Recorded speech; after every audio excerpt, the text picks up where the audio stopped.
Shopee! Influencers, influenza na naman. SM Cinema, Will!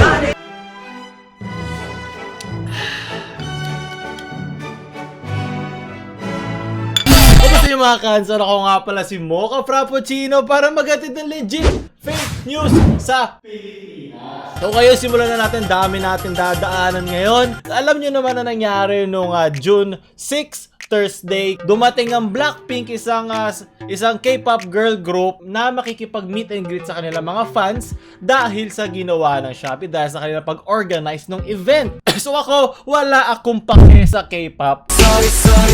Wala akong alam. Alam ko lang yung mga nagte-trend. Wala ako sa scene na yan. Hindi ko talaga alam yan. Wala akong pake dyan. Pero may pake ako sa mga hashtag The Shopee Scam daw na mga fans. So ngayon, pag-usapan natin saglit kung paano ang kanilang pagkuha ng black tickets. Diba hindi tayo racist dito? Ibig sabihin ng black dyan ay Blackpink. Sinabi dito nung June 4, in-upload ng Shopee sa kanilang website na kailangan from May 11 to May 25 ay dapat mag-accumulate ka ng at least 4,000 na minimum spending para malagay ka sa top spenders at makakuha ng black ticket na para makita mo sila, as in mando ka lang sa event. Hindi mo pa sila malalapitan nun. Para malapitan mo sila, kailangan na sa top 40 ka na pinakamataas na nag-spend. Pero kailangan by June 1 tapos na lahat ng transactions mo para ma-qualify siya bilang isang parte ng kabuuan na nagastos mo para yung leaderboard. Tulad nito, ito yung leaderboard. Umabot ng halos 200,000 yung pinakamataas. Grabe, may pera kayong ganyan. Sana naging Blackpink na lang din ako.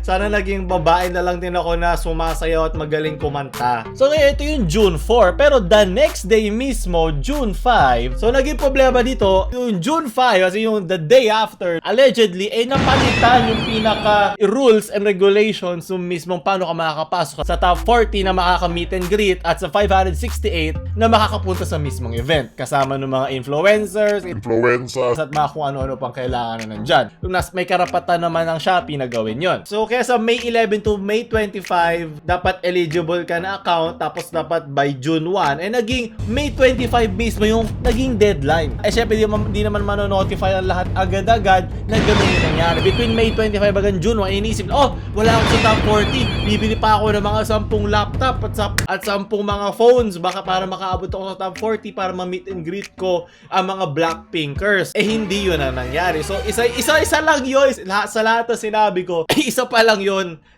sa mga naging problema.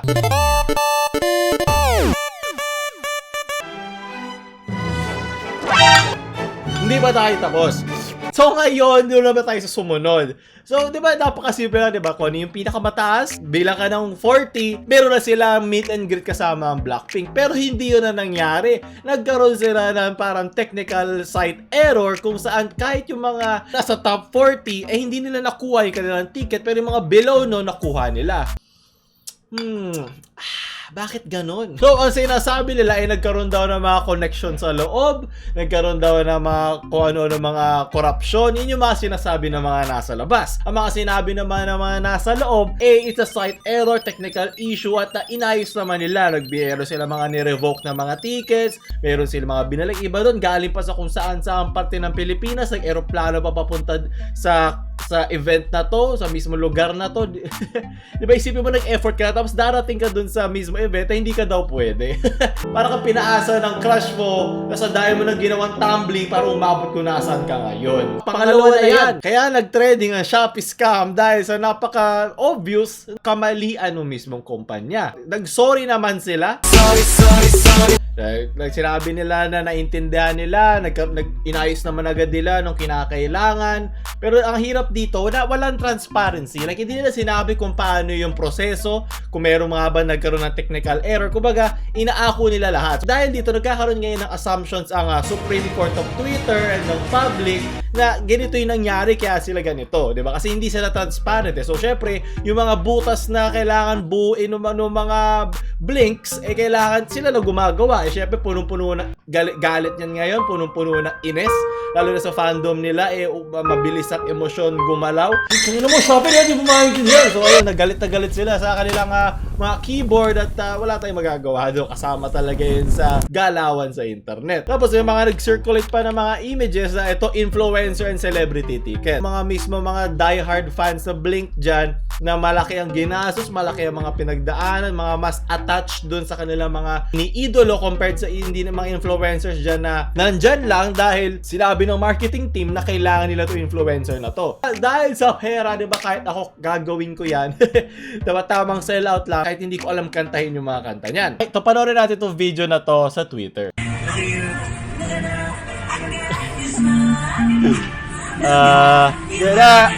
Copyright, tarano, kumanta. So ngayon, Paulo, ano ba yan? Ba't mo ako pinanood ng walang kakwenta-kwentang video na wala mo naintindihan? Dahil sobrang tahimik daw ng stage na to. O ano kayo tahimik? Ito, papayata ko sa yung ginawa sa Blackpink sa Indonesia. Please welcome Blackpink! Oh my God. Nakikita nyo ba? Nakikita nyo ba yung difference? Ito yung seconds before lumabas ng Blackpink. Hinipe talaga nila. May chant, may fan chant para siyempre mag-init yung katawan nyo, di ba? Lumabas sila.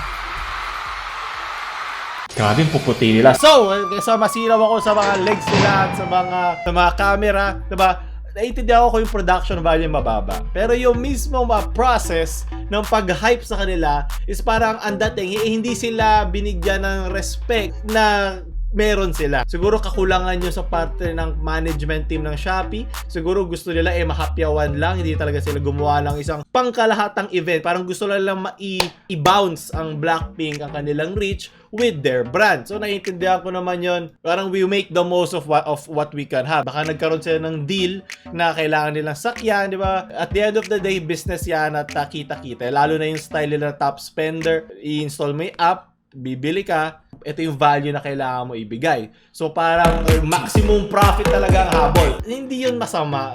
Kahit anong business, pag kayo nagka-business na, kailangan talaga yun. Kaya maglalagay ako ng ads dito sa video, panoorin nyo. So, di ba?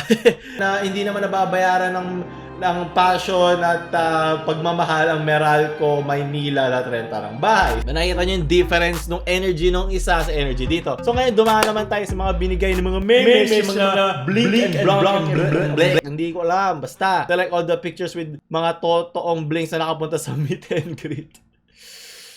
Yun nga wala nga tayo magagawa doon Mas gusto syempre nung mismong team na nandun yung influencer compared dun sa ibang blinks, diba? Pero dito, ang nagiging misconception lang ginusto to ng Shopee. Syempre, alam naman ng Shopee yung mga legal repercussions kung ginawa nila yon. Ang naging problem lang dito, hindi sila transparent kung ano yung mga nangyari throughout dun sa event na yon. Kung technical issue yun, sabihin nyo technical issue.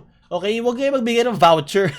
Ibalik niyo yung pera na ginastos, diba? Yung kailangan mo ayus. Alam ko, as of now, behind the scenes, sobrang nagkakagulo sa Shopee. Marami mga kailangan balik,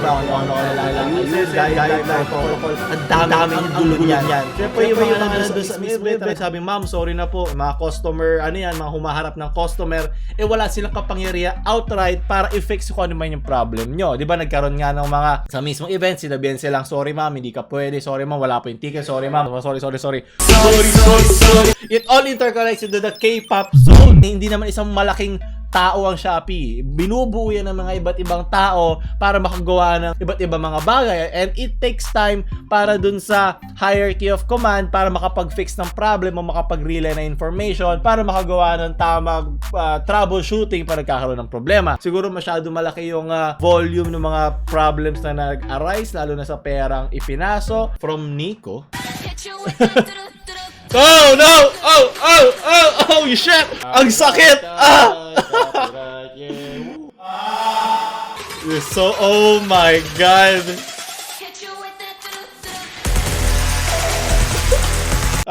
Pag nakita ko yun sa channel ko, nagbuhababad ako. Baka ma-kill this love ko na rin ang sarili ko.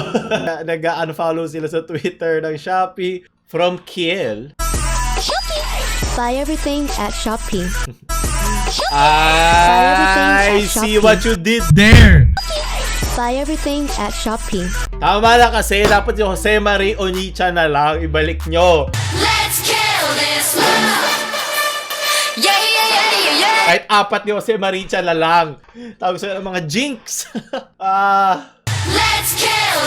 Jinx na lang, mga Jose Marichan fanatics dyan. Ito sila na lang. Siyempre, ang pinakakalaban ng Shopee ang Lazada. The Shade. Just chilling, we're enjoying Thursday night. Talaga, ina-emphasize ko nila yung Thursday na. Yes, Lazada with the T. Sobrang bakla ng shade ng Lazada. Ngayon, dumaan na tayo sa mga influencer na naging influenza. tulad nun ng kay Aura na nagla-livestream kasi sila dun sa event. So, tinanong sila na wala na yung video, hindi ko na mahanap. Tinanong yung kanilang team, sila Aura, AC, Riva ba yun? Yung binasa niya mismo, ano masasabi mo dun sa mga blinks na hindi nakapunta dyan dahil nakuha na ng ibang influencers? Basta along those lines, sinabi niya na parang wala akong magagawa. Diyan parang ganon. Basta naipit siya kasi parang tinuro siya lahat ng mga babae. Yan ang hirap pag yung mga influencers or influenza. Wala silang PR team ng live para sabihin kung ano yung dapat mong sabihin pagdating sa mga ganyan. Syempre live, marami na ines, marami sumagot. And nag-sorry siya agad-agad. Ito yung sinabi niya.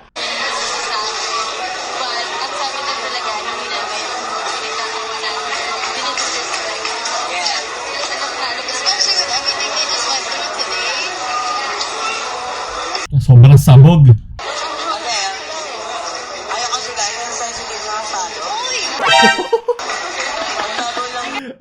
Yes. Ay, nako, Aura. Alam mo yung naghuhukay si Aura ng kabaw niya sa Twitter. Kaya talaga nilaliman pa niya.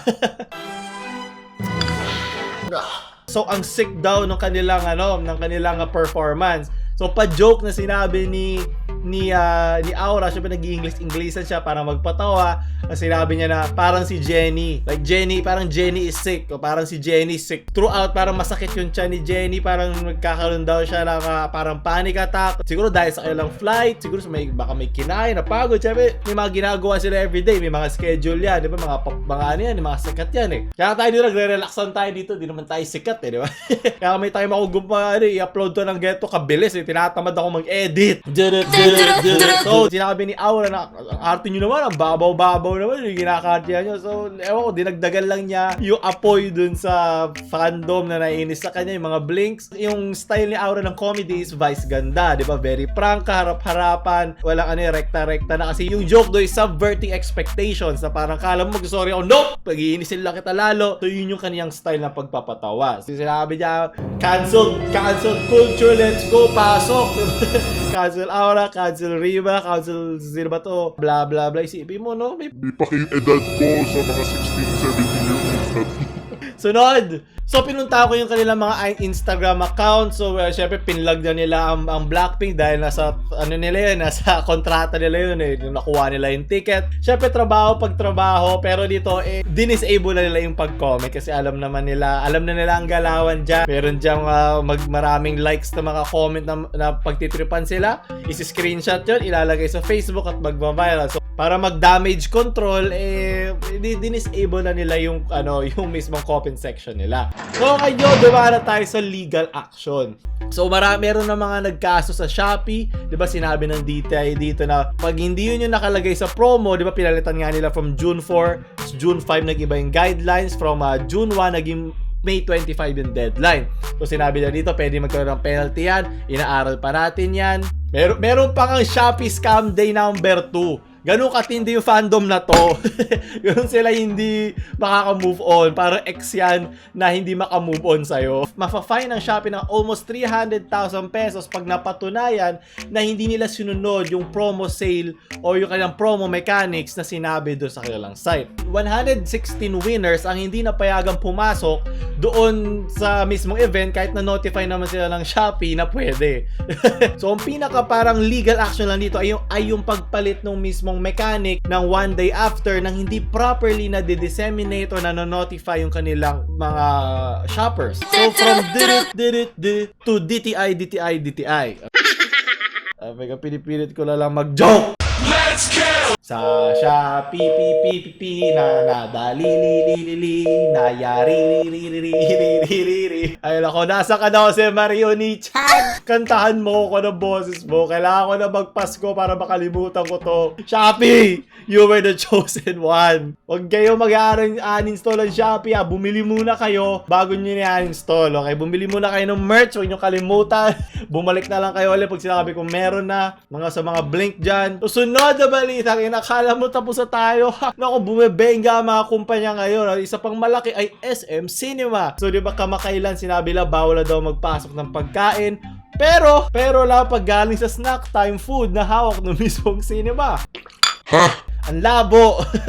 So ayun, di ba, public outcry ulit tulad nung pinag-trending ang hashtag Shopee scam. Select food merchants at the 4th floor also to deliver, di ba? Talagang, di ba, parang Lazada to Shopee, ito naman Ayala Malls to SM Cinema, di ba? Tamang shade lang. Tamang mapaklapak lang shade lang. So after ng public outcry at ang mga pagbabash sa kanila, ay sinabi nila, sige na, fine, sige na, pwede na rin kayo bumili uli. Mga kumakain na sa snack time ngayon, mga empleyado namin. So yun, binalik na nila, di ba? Sabi ko siya, kapangyarihan niya ng internet. Alam ko sobrang cancer ng internet. Pero yung kakanser nila, may nararating pa din yan. Ganyan kalakas sa internet. Okay, hindi lang tayo puro kagaguhan. Meron din yan katuturan. Binigay na ng SM. Binigay na ng SM sa Shopee ang trono. Pero as most things, dadaan din yan. I'm sure hindi naman matatapos ang Shopee dyan kasi malayo naman ng pag-organize ng event sa kanilang mismong main na pag-sell ng maayos. Siyempre malaking palo yan sa Shopee, pero hindi yan enough para mawala sila or bumagsak. Hindi naman related sa main na kanilang business na pagbebenta at pag-ship and pag-online transaction. It's more on the pag-organize ng event yung kanilang fail and yung mga technicalities. Grabe, pagod ako dun. Ito ata yung sa mga mahaba akong balitang ina. Lasang laway pa din. So ako ulit sa mga Frappuccino na ano na natin mga balitang ina ngayon linggo. Ang nag-iisang legit fake news host ng Pilipinas. So wag mo like, share sa mga blink cancer nyong friends. Siyempre kung ano mo ito, mag-subscribe. Mocha Frappuccino out. Yeah, yeah, yeah, yeah, yeah.